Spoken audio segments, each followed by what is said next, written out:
Magandang araw, Bagong Pilipinas. Patrolman Edwin Baris ng Police News Network. Nakisa mga membro ng Community Affairs and Development Division ng PICAG sa isinagawang job fair dito sa May Center sa Quezon City. Nagsagawa rin na angkad PICAG ng distribution of IEC materials tungkol sa RA 9262 o Violence Against Women and Their Children Act at Crime Prevention Safety Tips.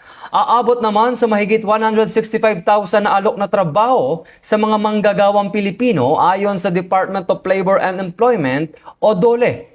Isinagawa ang mga job fair sa iba't ibang panig ng bansa, kabilang ang mga pangunahing lungsod kung saan inaasahang dadagsa ang mga aplikante. Ayan, nagpapasalamat po ako sa sa event na to na job fair ngayong May 1 dahil katulad ko na makapaghanap po ng mga trabaho sa lalo na po yung mga fresh graduate na bibigyan po sila ng pagkakataon. Katulad ko na kahit walang experience ay magkakaroon po sila ng work. May chance ako. Ayun na po. Maraming salamat po. Kapansin-pansin din ang presensya ng Quezon City Police District sa naturang lugar upang masiguro ang seguridad at kaligtasan ng bawat mag-a-apply ng trabaho.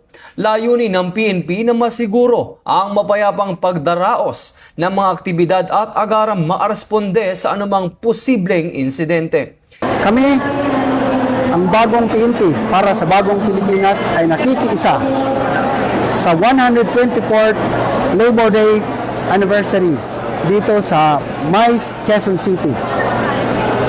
Ang PNP ay nandito upang makiisa sa mga nag-a-apply sa job fair ng DOLE dahil kami ay naniniwala na ito ay isang paraan upang masugpo ang kriminalidad.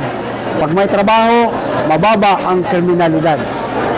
At dito, ating naiugnay ang komunidad at ang kapulisan upang maging aktibo para sa kaunlaran ng ating bansa.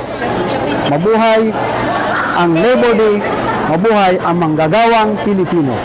Ito ang bagong PNP para sa bagong Pilipinas. Serbisyong mabilis, tapat at nararamdaman. Mula dito sa May Center sa Quezon City, ako si Patrolman Edwin Baris, nagbabalita para sa Police News Network. Alagad ng batas, tagataguyod ng Balitang Pulis.